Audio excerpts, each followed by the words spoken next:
미국 자존심도 없냐며 엔지니어들이 난리가 났습니다. 기술만큼은 절대 앞선다고 자신만만하던 미국에서 무슨 일이 있었던 걸까요? 한국 기술이 최고라고 생각하시면 좋아요 눌러주세요. 바로 시작하겠습니다. 안녕하세요. 저는 케빈 윌슨입니다. 캘리포니아 교통국에서 30년간 고속도로를 설계해온 수석 엔지니어죠. 제 인생은 어제까지만 해도 완벽했어요. 아름다운 아내와 대학교 2학년인 아들 마이클, 그리고 자랑스러운 내 직업까지. 그런데 하루 만에 모든 것이 바뀌었습니다. 그날 오후 3시 42분 회의 중에 전화가 걸려왔어요. 병원에서 온 연락이었습니다. 아들이 405번 고속도로에서 사고를 당했다는 소식이었죠. 바로 제가 10년 전 직접 설계한 그 도로였어요. 손에 들고 있던 커피잔이 그대로 바닥으로 떨어졌습니다. 머릿속이 하얘지면서 다리에 힘이 풀렸죠. 병원으로 달려가는 내내 아무 생각도 들지 않았어요. 아내는 이미 도착해 있었고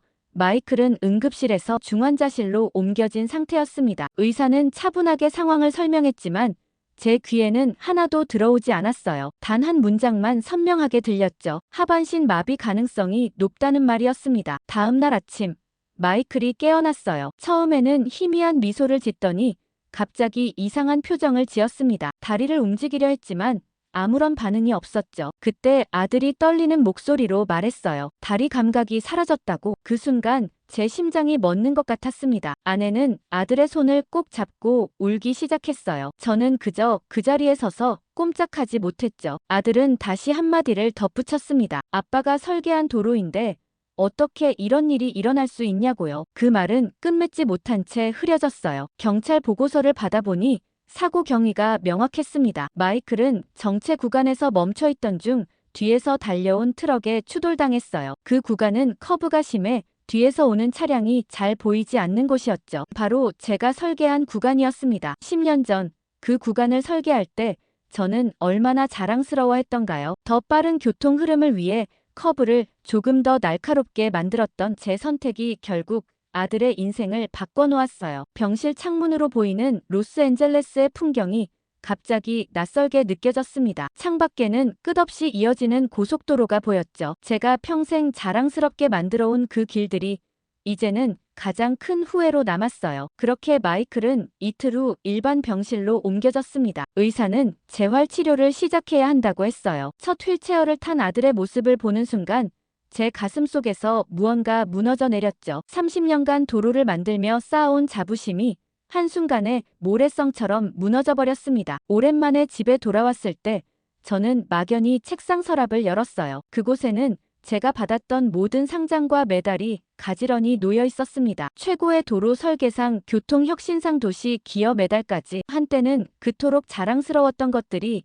이제는 정말 허무하게 느껴졌어요. 그것들을 바라보며 처음으로 의문이 들었습니다. 과연 내가 설계한 도로는 누구를 위한 것이었을까? 그리고 무엇을 위한 것이었을까? 다음 날 병원에 다시 갔을 때 마이클은 자신의 휠체어를 스스로 밀고 있었어요. 아들의 눈에는 눈물 대신 결연한 의지가 빛났습니다. 그런 아들을 보며 저도 다짐했죠. 이제부터는 달라져야 한다고. 도로는 빠름이 아닌 안전을 위해 존재해야 한다고. 그리고 그 첫걸음을 위해 저는 제 자부심을 모두 내려놓기로 했어요. 병실을 나오는데 의사가 저를 불러 세웠습니다. 마이클의 상태에 대해 더 자세히 설명하려는 듯 했죠. 척추 손상이 생각보다 심각해서 회복까지 최소 1년은 걸릴 거라고 했어요. 그것도 재활 훈련을 성실히 받았을 때의 이야기였습니다. 완전한 회복은 장담할 수 없다는 말에 제 다리가 휘청였죠. 마치 세상의 모든 무게가 어깨에 내려앉는 기분이었어요. 그 순간 제 머릿속에는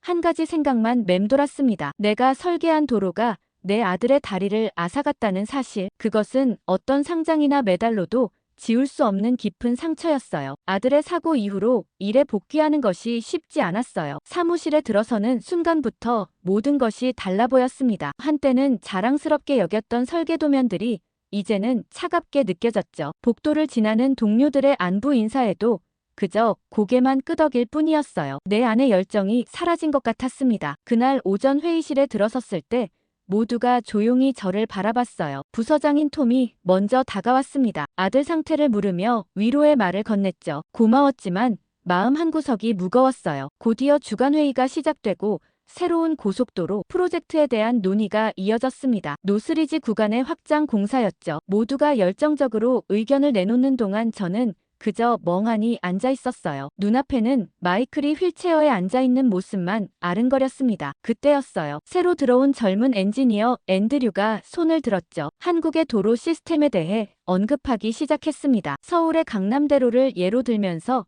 안전을 최우선으로 한 설계 방식을 설명했어요. 그의 열정 넘치는 목소리가 제 귀에 들려왔습니다. 교통 흐름보다 보행자와 운전자의 안전을 중심으로 설계된 시스템이라고 했죠. 하지만 앤드류의 말이 끝나기도 전에 회의실에 웃음이 터져 나왔어요. 베테랑 엔지니어인 스티브가 비웃듯 말했습니다. 미국은 세계 최고의 도로 시스템을 가지고 있는데 왜 아시아 국가를 배워야 하냐고요. 다른 동료들도 고개를 끄덕이며 동조했어요. 한국이 어떻게 미국보다 나을 수 있냐는 반문이 이어졌죠. 그 순간 제 마음속에서 무언가 불편함이 일었어요. 전에는 저도 똑같은 생각을 했을 테지만 지금은 달랐습니다. 앤드류는 얼굴이 붉어진 채 자료를 정리했어요. 그의 눈빛에서 실망감이 느껴졌죠. 저는 아무 말도 하지 못한 채 그저 지켜보기만 했습니다. 회의가 끝나고 처음으로 저는 말없이 회의장을 나왔어요. 평소라면 늘 마지막까지 남아 토론을 이어갔을 텐데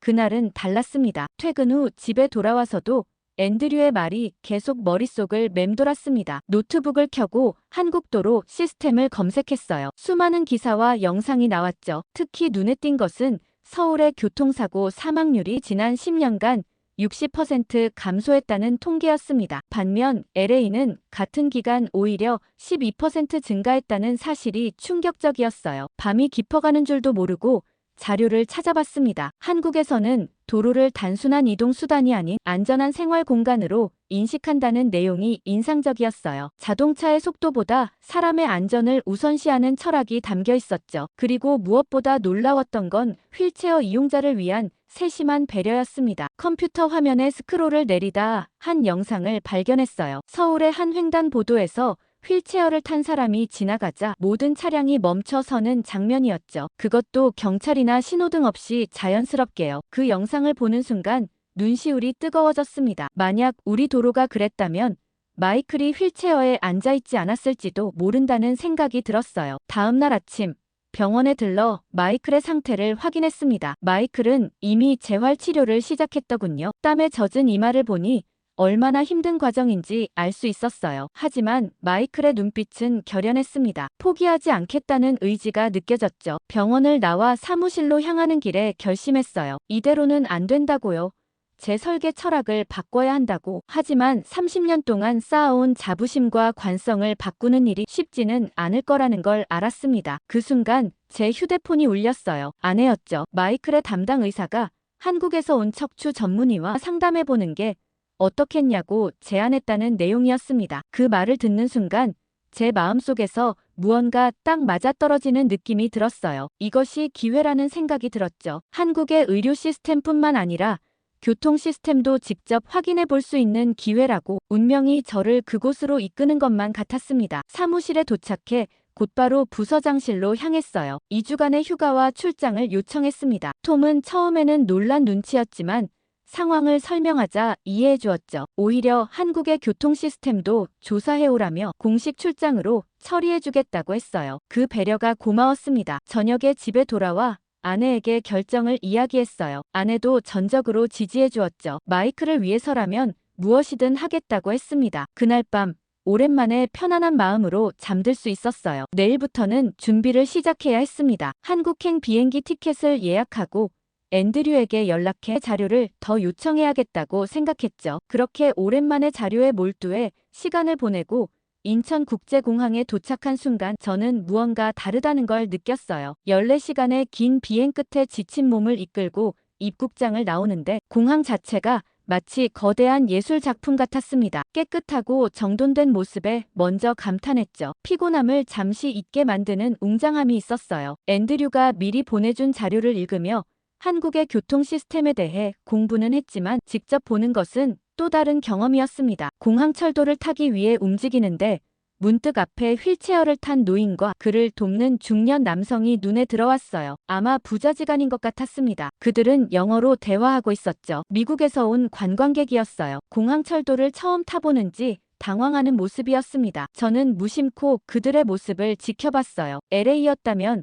또는 뉴욕이었다면 아마 오래 기다려야 했을 텐데 말이죠. 하지만 놀라운 일이 벌어졌습니다. 영무원이 먼저 다가가 친절하게 안내하기 시작했어요. 영어로 천천히 설명하며 휠체어를 탄 노인을 배려하는 모습이 인상적이었죠. 더 놀라운 건 그 다음이었습니다. 자동 발권기에서 티켓을 뽑고 개찰구를 통과하는 과정이 모두 휠체어 높이에 맞춰져 있었어요. 영국인 노신사는 연신 감탄사를 내뱉었죠. 미국에서는 상상도 할 수 없는 광경이었습니다. 승강장으로 내려가는 길도 순조로웠어요. 엘리베이터는 휠체어가 쉽게 회전할 수 있을 만큼 넓었고 버튼도 손이 불편한 사람도 쉽게 누를 수 있게 디자인되어 있었습니다. 게다가 휠체어가 열차에 오르내리기 쉽도록 차량과 승강장 사이 간격이 거의 없었죠. 그 영국인 가족은 결국 저보다 먼저 열차에 탑승했어요. 떠나기 전 노신사가 영무원에게 연신 감사 인사를 건넸죠. 그 순간 저는 깊은 생각에 잠겼습니다. 우리가 찾던 해답은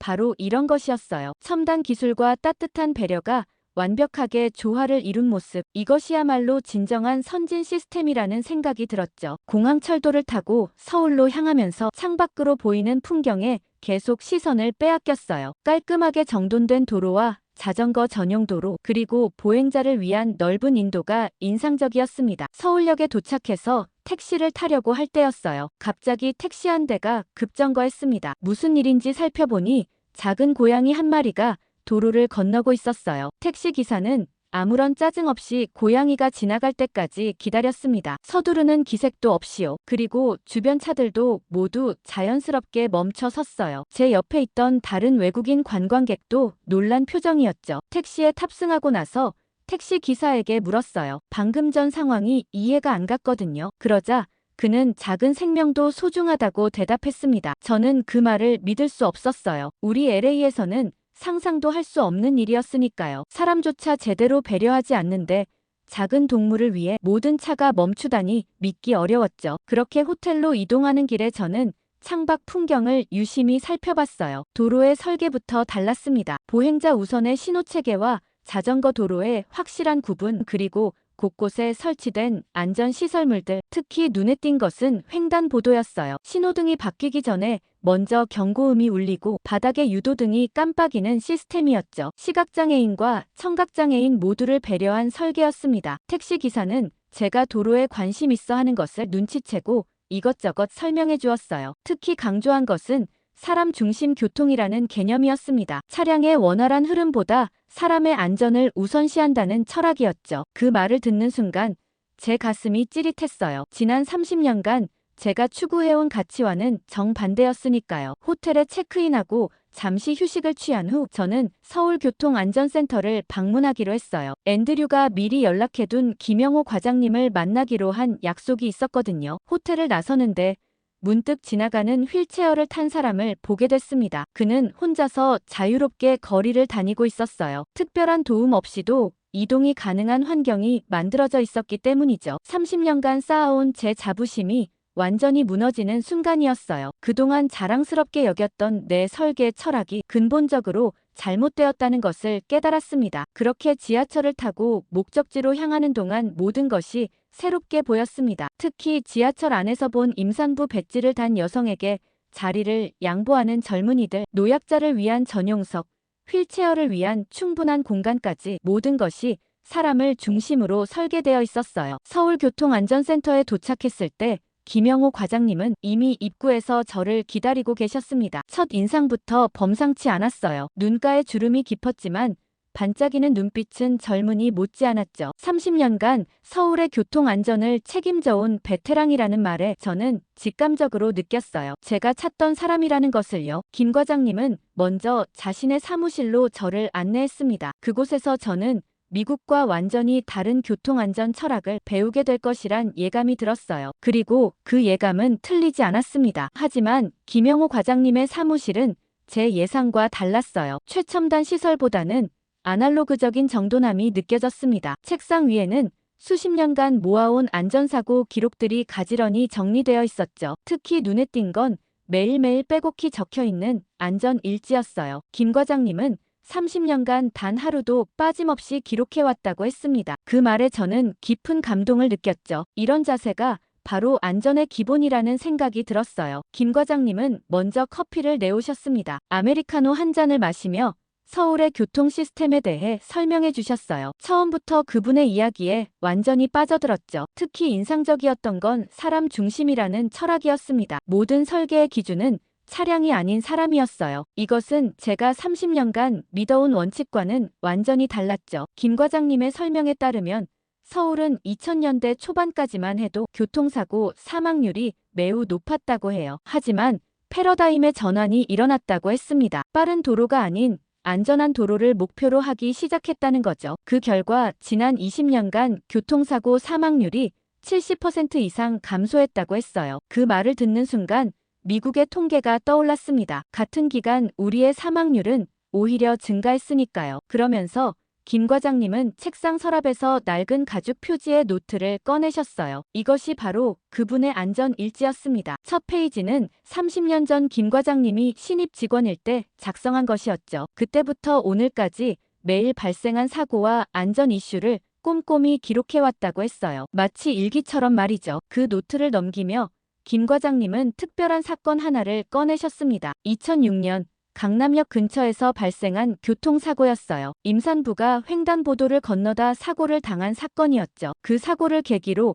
횡단보도 신호시간을 재조정하고 임산부 보호구역을 만들기 시작했다고 했어요. 작은 변화였지만 그 이후 같은 유형의 사고가 크게 줄었다고 했습니다. 이런 노트가 단순한 기록을 넘어 교통 시스템을 바꾸는데 중요한 자료가 되었다는 사실이 놀라웠어요. 매일의 기록이 쌓여 시스템 전체를 개선하는 원동력이 된 것이죠. 그건 단순히 통계와 숫자로만 따질 수 없는 사람의 노력과 헌신이 담긴 결과물이었습니다. 김 과장님이 말씀하셨어요. 교통 시스템은 결국 사람이 설계하고 사람이 이용하는 것이라고요. 아무리 첨단 기술을 도입해도 그것을 운영하는 사람의 마음가짐이 중요하다는 거죠. 그 말이 제 가슴에 깊이 와닿았습니다. 지난 30년간 저는 도로의 효율성만 생각했을 뿐 그 도로를 이용하는 사람들의 안전과 편의는 충분히 고려하지 않았으니까요. 그런데 대화를 나누던 중 갑자기 한 모니터에서 빨간 경고등이 깜빡였어요. 김 과장님의 얼굴이 순식간에 진지해졌습니다. 어느 역에서 노인 한 분이 쓰러지셨다는 보고였죠. 그의 대처는 놀라웠어요. 30년의 경험이 빛을 발하는 순간이었습니다. 김 과장님은 즉시 관제실로 저를 안내했어요. 벽면 가득한 모니터에는 서울 지하철 전체가 실시간으로 펼쳐져 있었습니다. 마치 SF 영화의 한 장면 같았죠. LA의 낡은 관제실이 떠올라 부끄러워질 정도였어요. 김 과장님은 자부심 가득한 목소리로 설명을 이어갔습니다. 이 시스템으로 모든 열차의 운행을 실시간으로 제어할 수 있다고요. 사고 징후가 보이면 즉시 대응이 가능하답니다. 실제로 노인이 쓰러진 역에서는 이미 역무원들이 신속하게 대처하고 있었어요. 구급차도 3분 만에 도착했다고 합니다. 김 과장님은 마치 자신의 가족을 걱정하듯 노인의 상태를 계속 확인했죠. 불과 7분 만에 상황은 종료되었어요. 노인은 가벼운 어지럼증이었고 이미 안정을 찾았다고 했습니다. 그 모습을 지켜보며 깨달았어요. 왜 서울 지하철이 세계 최고의 안전성을 자랑하는지. 단순히 시스템의 문제가 아니라 그것을 운영하는 사람들의 마음가짐이 다른 거였죠. 그들에게 이용객은 단순한 승객이 아니라 소중한 생명이었으니까요. 관제실 견학을 마치고 나올 때 김 과장님이 한마디 하셨어요. 지하철은 시민의 발이기 전에 생명이라고요. 그 말에서 30년 동안 한 길을 걸어온 사람의 진심이 느껴졌습니다. 김 과장님은 제게 창가에 놓인 의자에 앉으라고 하셨습니다. 그리고 코끝을 찡긋하며 말씀하셨어요. 서울의 교통 시스템이 이렇게 된 데는 특별한 철학이 있다고요. 기술보다 마음이라는 철학이었죠. 아무리 좋은 시스템도 그것을 운영하는 사람들의 마음가짐이 바르지 않으면 소용없다는 거였어요. 그러면서 김 과장님은 작은 사례 하나를 들려주셨습니다. 어느 겨울날 한 노숙자가 지하철 역사 안에서 잠을 청하고 있었대요. 규정상으로는 퇴거 조치를 해야 했지만 당직 역무원이 그를 내쫓지 않고 오히려 따뜻한 음료를 건넸다고 해요. 그 장면이 CCTV에 찍혔고 이후 그 영상은 직원 교육 자료로 사용되었다고 합니다. 규정보다 중요한 것은 사람의 마음이라는 교훈을 주기 위해서요. 저는 그 이야기를 들으며 입을 다물 수 없었어요. 우리 LA에서는 상상도 할 수 없는 일이었으니까요. 김 과장님이 웃으시며 말했습니다. 이것이 서울 교통 시스템의 진짜 힘이라고요. 기술은 돈으로 살 수 있지만 마음은 그렇지 않다고 하셨죠. 서울교통안전센터를 나온 후 저는 김 과장님의 추천으로 고속도로 관제센터를 방문하기로 했어요. 서울 외곽 순환도로를 관리하는 곳이었습니다. 관제센터는 제가 상상했던 것보다 훨씬 크고 첨단 시설을 갖추고 있었습니다. 벽면 전체를 차지하는 대형 스크린에는 서울 외곽 순환도로의 모든 구간이 실시간으로 표시되고 있었어요. 교통 흐름부터 기상 상황, 사고 발생 여부까지 한눈에 파악할 수 있었죠. LA의 낡은 관제실과는 차원이 다른 모습이었습니다. 관제실에 있던 중 캐나다에서 온 관광객이 담당자를 찾아왔어요. 그는 도로에서 도움을 받은 것에 대해 꼭 감사 인사를 전하고 싶어서 찾아왔다고 했습니다. 이틀 전 서울 외곽순환도로에서 렌트카 타이어가 펑크 났을 때 신속하게 도움을 받았다고 하더군요. 낯선 나라에서 갓길에 멈춰 서 있는데 5분 만에 도로 순찰대가 나타나 도움을 줬다는 게 놀라웠다고 했어요. 담당자는 그때 상황을 잘 기억하고 계셨어요. AI 관제 시스템이 갓길에 정차한 외국인 렌트카를 포착했고 바로 가까운 순찰대에게 연락이 갔다고 설명해 주셨습니다. 저는 그 설명을 들으며 깜짝 놀랐어요. 우리가 평소에 보던 CCTV와는 차원이 다른 시스템이었거든요. 이야기를 마치고 관계자는 저를 관제실 중앙으로 안내했어요. 이번에는 더 자세히 시스템을 설명해 주셨습니다. 특히 강조하신 것은 예방의 중요성이었어요. 사고가 난 후 대처하는 것보다 사고가 나지 않도록 미리 방지하는 것이 더 중요하다는 거였죠. 설명을 듣던 중 모니터 하나에서 빨간 경고등이 깜빡였어요. 한 구간에서 트럭 한 대가 과속을 하며 위험하게 차선을 변경하고 있었습니다. 관제실 직원들은 즉시 대응했어요. 한쪽에서는 해당 구간의 가변 속도 제한을 낮추고 다른 쪽에서는 근처 순찰차에 연락을 취했습니다. 놀라운 것은 이 모든 과정이 5분도 채 걸리지 않았다는 거예요. 그런데 갑자기 상황이 급변했습니다. 그 트럭 뒤로 학생들을 태운 버스가 따라오고 있었어요. 마주치면 대형 사고로 이어질 수 있는 상황이었죠. 관제실 안에 긴장감이 감돌았습니다. 직원들의 표정이 일제히 긴장됐어요. 박 팀장이라는 분이 즉시 지휘를 시작했습니다. 그의 목소리는 침착했지만 단호했어요. 먼저 버스 기사에게 직접 연락을 취했습니다. 앞차의 위험한 상황을 알리고 감속을 요청했어요. 동시에 그 구간의 모든 진입로를 일시적으로 통제했습니다. 새로운 차량이 위험구역에 들어오지 못하도록 하기 위해서였죠. 그리고 가장 인상적이었던 건 도로 위 전광판에 실시간으로 메시지가 표시되는 것이었어요. 전방 500m 위험 차량 주의 속도 제한 60km라는 경고가 번쩍였습니다. 카메라를 통해 보니 대부분의 차량이 즉시 속도를 줄이는 모습이 보였어요. 박 팀장은 계속해서 상황을 주시했습니다. 트럭이 한 번 더 급격하게 차선을 변경하자 그는 가장 가까운 톨게이트에 연락해 해당 차량을 강제로 고속도로에서 빼내는 조치를 취했어요. 동시에 경찰에도 연락이 갔습니다. 음주운전 가능성이 있다는 판단이었죠. 이 모든 과정을 지켜보며 저는 입을 다물 수 없었어요. LA에서라면 이미 사고가 터졌을 상황이었습니다. 하지만 여기서는 정확하고 신속한 대응으로 위기를 막아내고 있었죠. 박 팀장에게 어떻게 이렇게 침착하게 대응할 수 있는지 물었어요. 그는 잠시 생각하더니 답했습니다. 이런 상황이 발생할 때마다 그는 버스에 타고 있는 아이들의 얼굴을 떠올린다고요. 마치 자신의 자녀인 것처럼 말이죠. 그래서 절대 실수할 수 없다고 했어요. 그 말을 듣는 순간 제 가슴이 뭉클해졌습니다. 이것이야말로 진정한 사람 중심 철학이구나 싶었어요. 위기 상황이 무사히 해결된 후 박 팀장은 저를 자료실로 안내했습니다. 그곳에는 과거의 모든 사고 기록과 대응 방식이 꼼꼼히 정리되어 있었어요. 그리고 가장 놀라웠던 건 사고 당시 상황을 재현한 시뮬레이션 프로그램이었습니다. 모든 사고는 교훈이 되어 시스템을 개선하는 데 활용된다고 했어요. 특히 인상적이었던 건 실제로 사고로 이어지지는 않았지만 위험했던 상황들을 철저히 분석해 놓은 기록이었어요. 이런 예방적 접근이 사고율을 크게 낮추는 비결이라고 했습니다. 저는 그 말을 듣고 깊이 고개를 끄덕였어요. LA에서는 실제 사고가 나야만 대책을 마련하는 후행적 접근을 해왔으니까요. 박 팀장의 설명을 들으며 저는 문득 마이클의 사고를 떠올렸어요. 만약 LA의 405번 고속도로에도 이런 시스템이 있었다면 아들의 사고는 예방될 수 있었을까? 그 생각을 하니 가슴이 아팠습니다. 하지만 동시에 미래의 다른 누군가의 아들이나 딸이 같은 아픔을 겪지 않게 할 수 있다는 희망도 생겼어요. 관제센터를 나오는 길에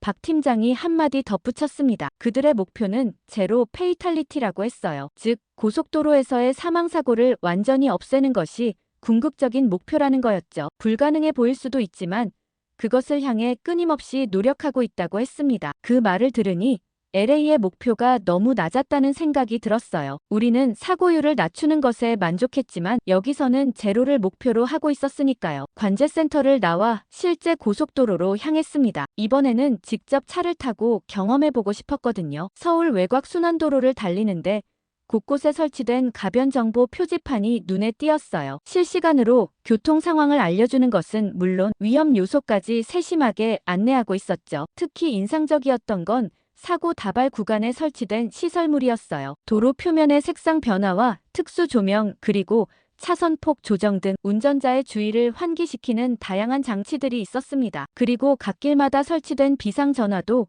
LA보다 훨씬 자주 배치되어 있었어요. 2시간쯤 운전했을 때 배가 출출해지기 시작했습니다. 마침 앞에 휴게소가 보이더군요. 금강 휴게소라는 이름이었어요. 호기심에 차를 몰고 들어갔습니다. 주차장에 들어서는데 바로 눈앞에 커다란 장애인 전용 주차구역이 보였어요. 주차 후 차에서 내리자 어떤 냄새가 코끝을 자극했습니다. 고소한 기름 냄새와 달콤한 향이 섞인 냄새였어요. 호기심에 그 냄새를 따라갔죠. 건물 안으로 들어서니 사람들로 북적이는 푸드코트가 나왔습니다. 다양한 음식점들이 줄지어 있었어요. 그 중에서 가장 긴 줄이 서 있는 곳으로 향했습니다. 호두과자라는 간판이 걸려 있었어요. 앞사람이 주문하는 것을 보니 갓 구워낸 작은 케이크 같은 것이었습니다. 냄새의 정체가 이것이구나 싶었죠. 저도 한 세트 주세요. 저도 모르게 주문했어요. 주인 아주머니는 환하게 웃으며 방금 구워낸 따끈따끈한 호두과자를 봉투에 담아주셨습니다. 한 입 베어 물자 바삭한 겉면과 부드러운 속이 조화를 이루며 입안에서 녹아내렸어요. LA에서는 맛볼 수 없는 특별한 맛이었죠. 호두과자를 먹으며 휴게소를 둘러보다가 문득 점심을 제대로 먹어야겠다는 생각이 들었어요. 여러 음식점 중에서 한국의 맛이라는 간판이 눈에 띄었습니다. 메뉴판을 보니 비빔밥과 김치찌개 그리고 된장찌개 등 다양한 한식이 있었어요. 비빔밥 하나 주세요.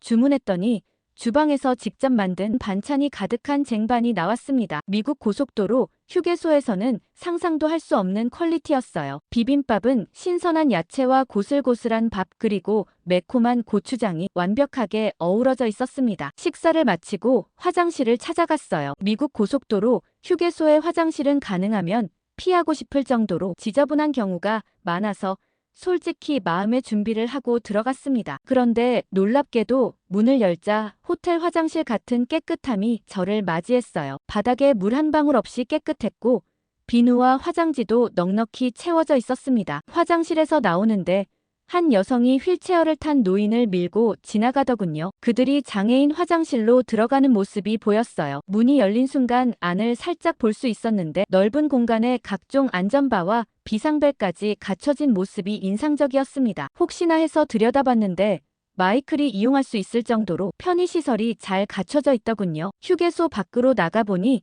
작은 공원이 있었어요. 벤치에 앉아 잠시 쉬고 있는데 어떤 가족이 반려견을 데리고 왔습니다. 그들은 특별히 마련된 반려동물 놀이터로 향했어요. 그곳에서 개는 자유롭게 뛰어놀고 주인들은 벤치에 앉아 쉬면서 아이스크림을 먹고 있었습니다. 마치 도시공원의 한 장면 같았죠. 다시 차에 올라 고속도로로 나왔어요. 이제 서울로 돌아가는 길이었습니다. 운전을 하다 보니 갑자기 비가 내리기 시작했어요. 그런데 도로 위의 표지판들이 일제히 바뀌더군요. 속도 제한이 낮아지고 안전거리 유지를 권고하는 메시지가 나타났습니다. 비가 더 세차게 내리자 자동으로 도로 양쪽에 배수 시스템이 작동하기 시작했어요. LA였다면 이런 날씨에 도로 곳곳에 물웅덩이가 생겼을 텐데 여기서는 물이 즉시 배수되어 주행에 전혀 지장이 없었습니다. 그날 저녁 호텔로 돌아오는 길에 저는 서울의 야경을 바라보며 생각했어요. 무너진 건 단순히 제 자존심이 아니었습니다. 시스템보다 더 중요한 건 그 시스템을 만들고 이용하는 사람들의 마음이었어요. 기술적인 차이는 따라잡을 수 있지만 이 마음의 차이는 어떻게 극복할 수 있을까 하는 고민이 들었습니다. 호텔방에 도착해 창가에 서서 서울의 밤거리를 바라봤어요. 끝없이 이어지는 차량의 행렬, 그리고 그 사이로 안전하게 흐르는 교통, 그 모든 것이 조화롭게 공존하는 모습이 아름다웠습니다. 문득 내일 김영호 과장님께 물어볼 것이 한 가지 더 생각났어요. 어떻게 이런 안전 문화를 만들어낼 수 있었는지 그 비결이 궁금했습니다. 다음 날 아침, 약속대로 김영호 과장님을 다시 만났어요. 어제의 경험을 토대로 더 구체적인 질문들이 머릿속에 가득했습니다. 김 과장님은 시민의식이 아니었으면 이렇게 못한다고 하셨어요. 아무리 시스템이 갖추어져 있어도 시민들이 따르지 않으면 무용지물이라고 말이죠. 기술과 시설은 돈으로 해결할 수 있지만 그런 마음가짐은 교육과 문화를 통해서만 형성된다고 했습니다. 그 말이 제 가슴에 깊이 와닿았어요. 지금까지 저는 도로를 설계할 때 항상 수치와 효율성만 생각했습니다. 하지만 그보다 더 중요하다는 게 있다는 걸 알았죠. 미국으로 돌아오는 비행기 안에서 저는 계속 메모를 했어요. 서울에서 보고 느낀 모든 것들을 놓치지 않기 위해서였죠. 이 모든 경험이 제 안에서 새로운 변화를 만들어내고 있었습니다. 다음 날 아침, 저는 일찍 사무실로 향했습니다. 부서장인 톰에게 공식 보고서를 제출하기 위해서였어요. 밤새 준비한 보고서에는 한국의 교통 시스템에 대한 상세한 분석과 함께 LA에 도입할 수 있는 구체적인 방안들이 담겨 있었습니다. 회의실에 들어서자 예상보다 많은 사람들이 모여 있었어요. 교통국 고위 관계자들과 시의회 의원들까지. 제 발표에 대한 관심이 이렇게 클 줄은 몰랐습니다. 긴장된 마음으로 프레젠테이션을 시작했어요. 이어서 서울의 교통 시스템에 대해 설명했어요. 단순한 기술적 우수성이 아니라 그 안에 담긴 사람 중심 철학을 강조했습니다. 서울은 빠른 교통 흐름도 중요시하지만 그것이 안전을 희생하는 대가로 이루어지지 않는다는 점을 설명했어요. 안전을 최우선으로 하면서도 효율성을 달성하는 방법이 있다는 것을 보여주고 싶었습니다. 그리고 마지막으로 LA의 교통 시스템을 개선하기 위한 구체적인 제안을 내놓았어요. 단기적으로는 안전시설 확충과 장애인 편의시설 개선, 중기적으로는 도로 설계 방식의 변화, 그리고 장기적으로는 시민의식 교육까지 단계별 계획을 상세히 제시했습니다. 회의가 끝나고 사무실로 돌아와 창밖을 바라봤어요. LA의 도로가 새롭게 보였습니다. 이제는 단순한 아스팔트와 콘크리트가 아니라 사람들의 삶과 안전이 담긴 공간으로 느껴졌어요. 이 도시를 더 나은 곳으로 만들겠다는 결심이 더욱 굳어졌습니다. 한국 감독과 하고 싶다면 이만 돌아가시죠. 라는 말이 목구멍까지 차올랐지만 겨우겨우 삼켜낸 미국 공연 기획자가 있습니다. 극비로 준비했던 LA 올림픽 예고방송에 한국 감독이 한 몫을 했다고 하는데요. 어떤 사연인지 바로 들어보겠습니다. 안녕하세요. 저는 사라 존슨입니다. 저는 미국 엔터테인먼트 업계에서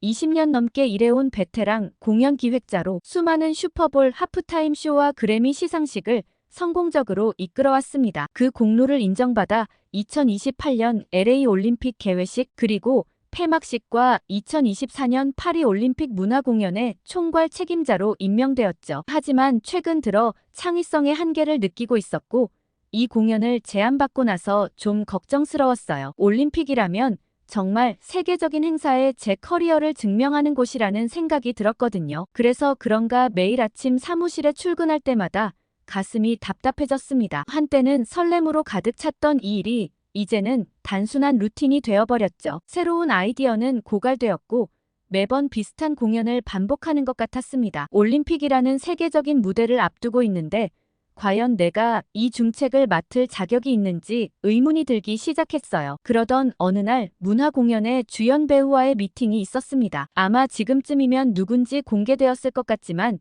지금은 극비사항이라 주연 배우라고만 언급해두겠습니다. 아무튼 평소 저는 그 배우의 꼼꼼한 성격을 알고 있었기에 회의실에 들어서기 전부터 잔뜩 긴장하며 미팅룸으로 들어섰어요. 웬만한 감독들을 능가하는 기획력을 가지고 있는 배우에다 예민한 성격의 보통이 아니거든요. 하지만 저는 회의를 시작하는 그의 첫마디를 듣고 믿기지 않았어요. 이번에 그 배우가 한국 팀과 함께 일하고 싶다는 거였죠. 저는 그의 진지한 표정에 당황하고 말았습니다. 제 연출팀만 해도 어마어마한 커리어를 가지고 있는 데다가 다른 유럽들 다 제치고 웬 한국인가 싶었죠. 그런데 그 배우는 이번 공연을 맡게 되면서 최근 열린 올림픽 개폐막식 영상을 모두 봤다고 했습니다. 꼼꼼한 그의 성격이 여기에서도 드러나는 것 같았어요. 그러면서 그 배우는 모든 올림픽 공연을 다 봤지만 한국을 따라갈 만한 공연은 없다는 얘기를 했습니다. 평창 올림픽 개폐막식에서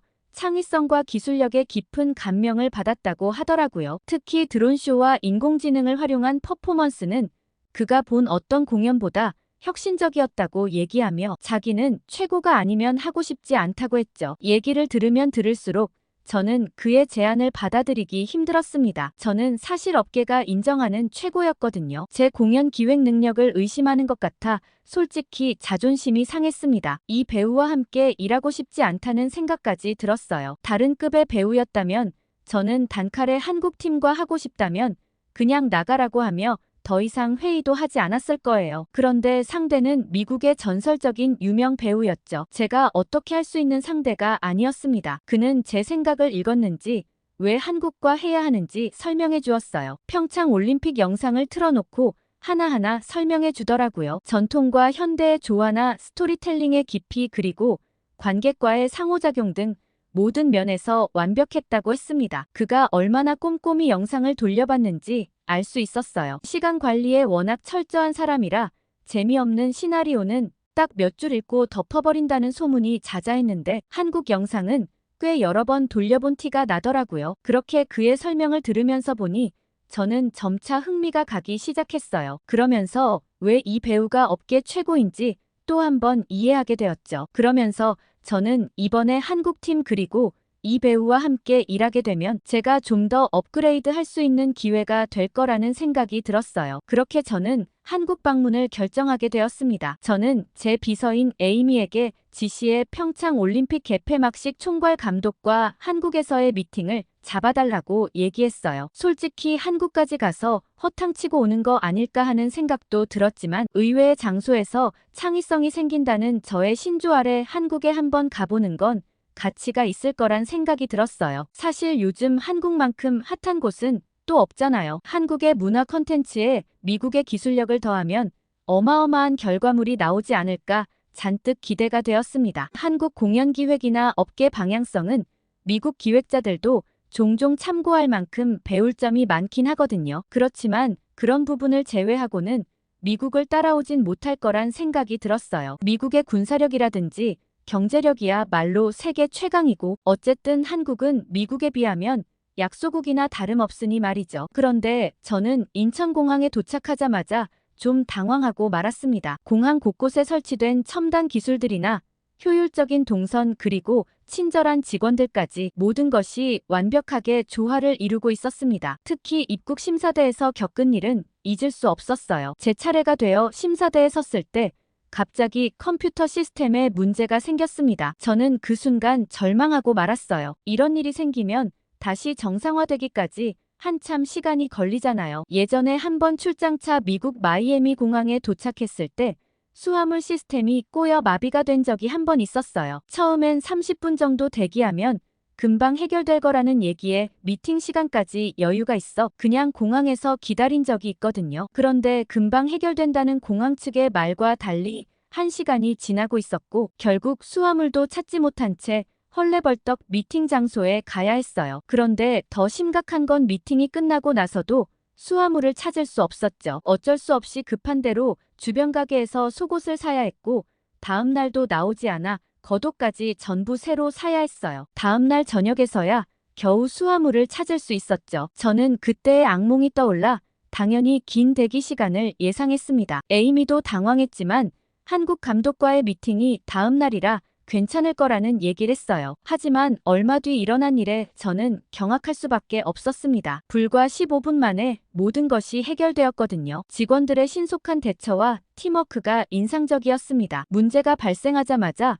전담팀이 구성되어 일사불란하게 움직이는 것 같았어요. 저는 한국이 IT 강국이라더니 어쩌면 미국보다 더 나을 수도 있겠다는 생각이 들었죠. 미국에서도 이건 불가능한 것 같다는 생각이 들었습니다. 저는 한국은 컨텐츠 말고는 다 미국에 뒤처진다고 생각했는데 공항에서부터 제 생각이 바뀌기 시작했어요. 에이미도 한국의 빠른 문제 해결 능력에 감탄하며 다행히 빨리 마무리되었다고 좋아하더라고요. 그렇게 저희가 출국장에 나가자마자 한국 감독님께서 보내주신 팀원을 만날 수 있었습니다. 수아라는 한국 직원은 촬영팀에서 실무를 맡고 있다고 하더라고요. 저는 수아 씨가 준비한 택시를 타고 서울 시내로 이동했어요. 그런데 제 눈에 비친 서울의 모습은 믿기지 않았습니다. 한 도시 안에 이렇게 다양한 모습이 담겨 있을 수 있는지 놀랍더라고요. 서울 시내를 바라보는 것만 해도 영감이 마구 떠올랐죠. 고층 빌딩 사이로 보이는 고궁의 모습과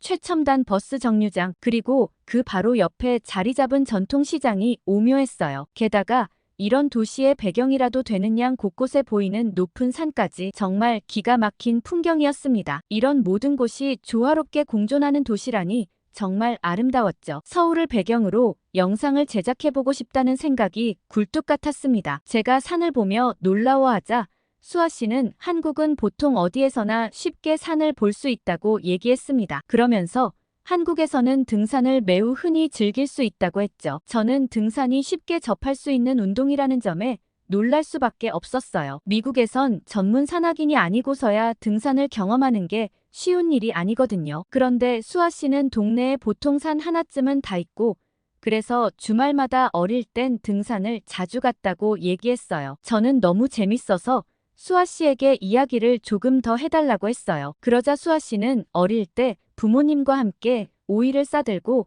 일요일 아침마다 등산을 갔다고 했어요. 동네 뒷산은 별로 높지 않아 1시간 반 정도면 정상에 오를 수 있다고 했죠. 거기에서 동네 사람들도 꽤 많이 만났다고 했어요. 그리고 산 중턱쯤 산에서 나오는 약순물이라는 게 있는데 한국 사람들은 건강에 좋다며 그 물을 많이들 떠간다고 하더라고요. 저는 약순물이 도대체 뭐냐고 물어봤고 수아 씨는 건강에 이로운 미네랄이 많이 들어간 물인데 지하수라고 생각하면 된다고 했어요. 한국은 굉장히 자연 친화적이라는 생각을 했죠. 그리고 산 정상에 올라 싸들고 간 오이를 먹고 내려오는 길에 근처 칼국수집이나 국수집에서 파전까지 먹고 집에 돌아가면 주말 아침 일정이 끝난다고 했어요. 저는 수아 씨가 보여준 파전 사진이 굉장히 흥미로웠습니다. 파란색 팬케이크 같은 모양이었는데 노릇노릇한 게 정말 맛있어 보였거든요. 수아 씨의 얘기를 들으며 금세 호텔에 도착했고 덕분에 정말 재밌게 왔다며 인사를 했어요. 그리고 그날은 긴 비행에 하루 종일 호텔에서 푹 쉬었죠. 그리고 다음 날은 미국의 주연 배우가 그렇게 원했던 송 감독과의 미팅이 예정되어 있었습니다. 송 감독은 제가 있는 호텔까지 오겠다고 했지만 저는 사무실을 직접 한번 가보고 싶었어요. 작업 환경을 보면 그 사람의 스타일을 어느 정도 파악할 수 있었거든요. 그래서 저희가 직접 이동하겠다고 말했죠. 저는 사무실에 들어서는 순간 또 한 번 놀라움을 금치 못했습니다. 벽면 가득 붙어있는 아이디어 스케치들과 구석에 놓인 첨단 장비들이 눈에 띄었죠. 그런데 한국에서 꽤나 각광받는 감독치고 소박한 모습까지 인상적이었습니다. 송 감독은 겸손하게 자신을 소개했지만 그 눈빛에서 뿜어져 나오는 자신감과 열정은 감출 수 없었어요. 그런데 갑자기 제게 전화 한 통이 걸려왔습니다. 화상회의를 통해서라도 미팅에 참여하고 싶다고 주연 배우의 매니저를 통해 연락이 왔던 거죠. 주연 배우는 촬영 중이라 직접 참여하기가 어렵고 대신 매니저라도 참여해서 회의의 전반적인 내용을 듣고 싶다고 했어요. 역시 뭐든 직접 해야 직성이 풀리는 게 딱 그 사람답다는 생각이 들었습니다. 그렇게 화상회의 장치를 마련한 다음 송 감독은 이야기를 시작했어요. 먼저 평창 올림픽에 대한 얘기부터 들어보기로 했죠. 송 감독은 평창 올림픽 개폐막식의 기획 과정을 상세히 설명해 주었습니다. 전통 문화 요소를 현대적으로 재해석한 방법과 첨단 기술을 활용해 관객과 소통한 방식, 그리고 모든 요소를 하나의 스토리라인으로 엮어낸 과정까지 기획자의 입에서 직접 들으니 더 감동이 밀려왔어요. 그런데 송 감독이 강조하는 내용에 한 가지 의문점이 들었습니다. 계속해서 팀워크에 대한 얘기를 하더라고요. 송 감독은 이 모든 것이 혼자의 힘으로는 불가능했다고 말했어요. 수많은 스태프들과 기술자들 그리고 자원봉사자들의 헌신이 있었기에 가능하다고 했죠. 그런데 저는 좀 이해가 가지 않았어요. 아무리 팀원들이 있다 하더라도 뛰어난 기획자가 없다면 일이 진행되지 않을 텐데 그 공을 팀원에게 돌리는 게 이해가 잘 안 갔거든요. 자기 실력에 자신감이 없나 싶은 생각도 들었습니다. 그런데 이 이후에 겪은 일들로 저는 생각을 완전히 바꾸게 되었어요. 그 전까지만 해도 저는 제가 미국 최고의 기획자가 된 건 순전히 제 실력이라 생각했거든요. 어떤 일이 있었는지는 추후에 자세히 설명해 드릴게요. 그리고 송 감독은 이번 파리 문화공연과 개폐 회식에 대한 자신의 의견도 가감없이 얘기해 주었어요. 저도 미리 머릿속에 그려놓은 장면들이 있었지만 송 감독의 의견은 틀을 깨는 내용이라 인상적이었습니다. 한국 사람이면서 어떻게 이렇게 미국과 딱 맞는 내용을 기획했나 믿기 어려울 지경이었어요. 배우의 매니저도 송 감독의 이야기를 듣자마자 딱 배우가 원했던 그림인 것 같다며 극찬을 했죠. 그렇게 회의가 끝나갈 무렵 송 감독은 제게 뜻밖의 제안을 했습니다. 다음 날 있을 한국 유명 가수의 콘서트 리허설 현장에 한번 와보지 않겠냐는 것이었습니다. 저는 망설임 없이 수락했습니다. 미국에서 여러 팝스타들의 콘서트를 기획해봤지만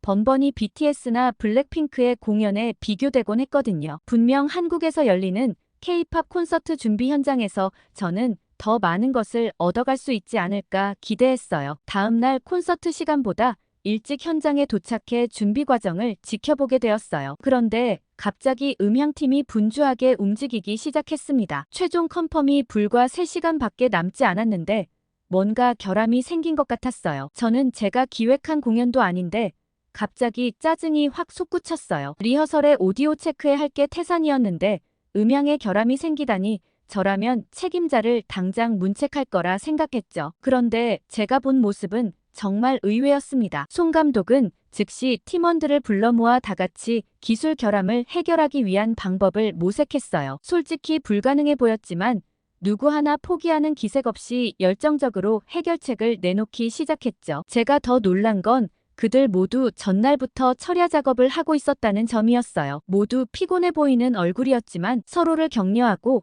아이디어를 공유하며 마치 하나의 유기체처럼 움직이고 있었습니다. 그러면서 송 감독이 어제 얘기한 팀워크에 대한 이야기가 떠올랐어요. 그리곤 결국 그들은 30분 안에 문제를 해결하더라고요. 이것이 바로 송 감독이 말한 팀워크의 힘이구나 싶었습니다. 개인의 능력도 중요하지만 그 능력들이 하나로 모여 시너지를 낼 때 비로소 위대한 결과물이 탄생한다는 것을 직접 목격한 순간이었습니다. 그리곤 제가 여태까지 팀원들에게 어떻게 대했나 돌아보게 되었죠. 미국에선 그렇게 하는 게 당연하다고 생각했거든요. 개인이 책임을 지고 자기가 만든 문제는 자기가 해결하는 게 원칙이라고 생각했어요. 그런데 한국은 개인의 실수로 문제가 생기더라도 팀원 모두가 달라들어 그 문제를 해결하려 했고 실제로 문제도 더 빨리 해결할 수 있었습니다. 옆에서 에이미가 이런 게 한국인의 정의라는 걸까요? 라고 얘기하더라고요. 저는 정의라는 단어가 영어로 어떻게 되냐고 물었고 에이미는 아마 한국에만 있는 문화라 정확히 통역하기가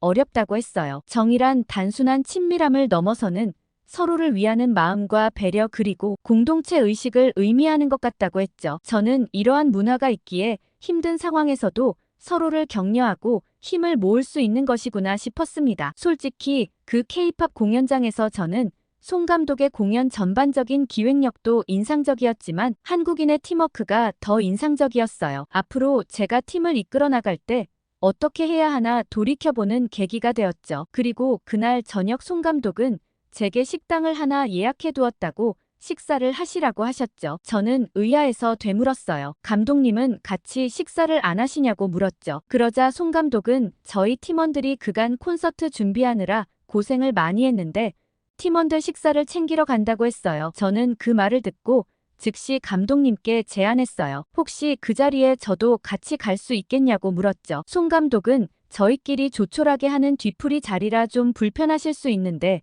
괜찮겠냐고 했고 저는 흔쾌히 좋다고 얘기했습니다. 그렇게 저는 에이미와 함께 송 감독님 팀원들의 뒤풀이에 함께 할 수 있었어요. 팀원들의 뒤풀이 장소에 도착하자마자 저는 좀 의아했습니다. 그곳은 다 쓰러져가는 고깃집이었죠. 에이미는 여기서 식사를 할 수 있겠냐고 제게 물었고 저는 처음이지만 한번 해보겠다고 했어요. 제가 도착하자마자 송 감독님과 팀원들이 환영해 주셨는데 저는 순간 당황하고 말았습니다. 모두들 신발을 벗고 바닥에 앉아 있었거든요. 저는 너무 낯설어서 당황스러웠지만 최대한 자연스럽게 신발을 벗고 마루 위로 올라갔어요. 그리고는 어떻게 앉아야 할지 몰라 대충 쪼그려 앉았죠. 그러자 송 감독님은 몇 가지 자세를 알려주시며 최대한 편한 자세를 가르쳐 주셨어요. 한국은 좌식 문화가 익숙하지만 저와 에이미는 처음이라 어색하더라고요. 그러나 송 감독님 덕분에 금방 편한 자세를 찾을 수 있었어요. 저희가 자리에 앉자마자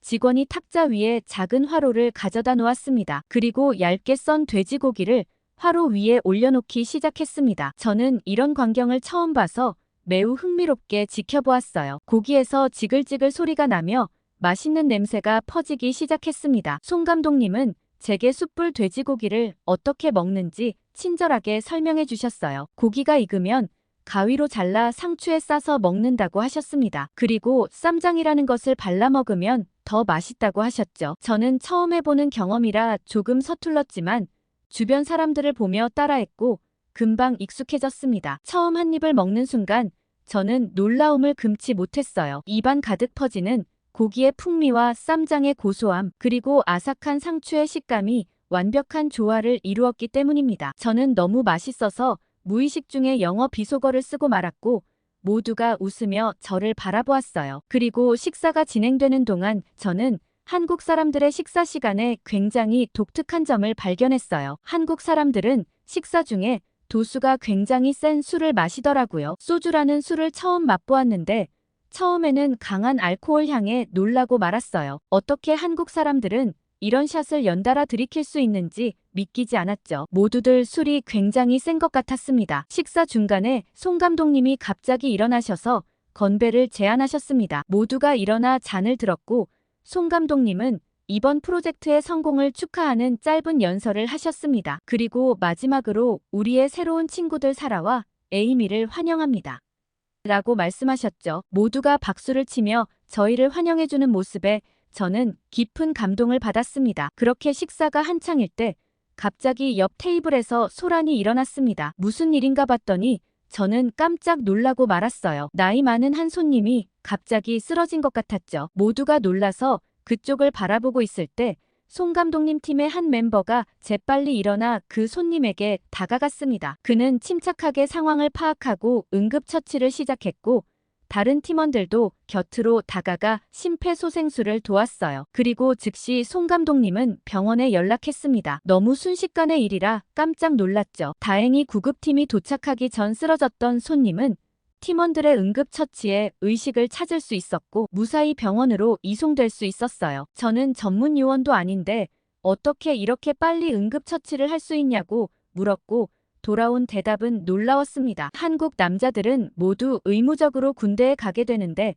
군대에서 이런 훈련을 필수적으로 받는다고 했어요. 저는 잘 모르는 분야긴 하지만 이렇게 잘 훈련된 민간인들이 많다면 한국의 군사력은 굉장히 강력할 수밖에 없다는 생각을 했고 에이미도 이 일은 아직까지 기억에 남는다며 인상 깊은 일 중 하나로 꼽았어요. 식사가 거의 끝나갈 무렵 송 감독님은 우리 다 같이 늘 가는 곳 가야지 하고 얘기하셨고 저는 어리둥절했습니다. 그리고 팀원들만의 시간을 너무 많이 뺏은 것 같아 이만 가겠다고 했죠. 그러자 감독님은 여기가 진짜 메인 코스라며 꼭 가야 한다고 했고 감독님을 따라가서 저는 깜짝 놀랐어요. 그곳은 한국의 노래방이라는 곳이었거든요. 노래방에 들어가자마자 한 팀원이 제게 한국에 오셨으니 이 노래를 꼭 들으셔야 한다며 노래를 하나 틀었습니다. 그 노래는 아리랑이라는 곡이었는데 모두 다 아는 노래인지 팀원들과 송 감독님까지 입을 모아 그 노래를 부르는 장면이 굉장히 인상 깊었어요. 저는 그들의 모습을 보며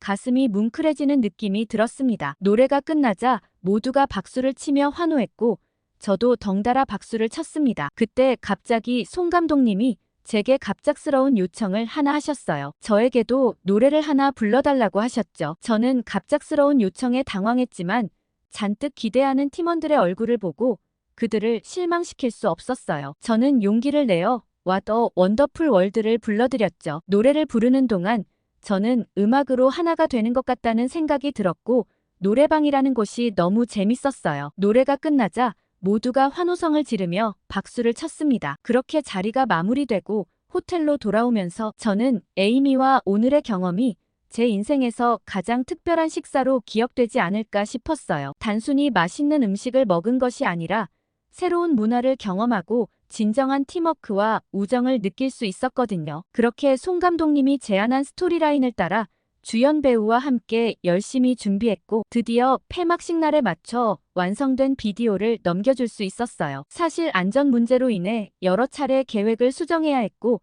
촬영을 하면서도 수많은 기술적 난관이 있어 정말 고생을 많이 했어요. 그러나 모든 것이 무사히 마무리될 수 있었고 우리가 전하고자 했던 메시지였던 불가능을 가능으로 만드는 올림픽 정신을 완벽하게 구현했다고 생각해요. 이 모든 것은 다 한국팀의 적극적인 지원 덕분이었습니다. 송 감독님이 보내주신 한국기술팀은 제가 머릿속에만 그렸던 장면을 전부 현실적으로 가능하게 만들어주었거든요. 특히 LA 이원 생중계에서 할리우드 마크 위에 오륜이 채워지는 장면은 정말 기가 막혔어요. 이 아이디어를 처음 제안했을 때 기술적으로 어려울 것이라 예상했지만 그걸 한국 기술팀이 가능하게 해주었습니다. 그리고 저는 송 감독님이 팀원을 아끼고 배려했던 것처럼 저희 연출팀에도 그런 문화를 만들기 시작했고 저희 팀은 놀라운 속도로 발전했어요. 이제 LA 올림픽을 향한 새로운 여정이 시작되었고 감동을 이어받아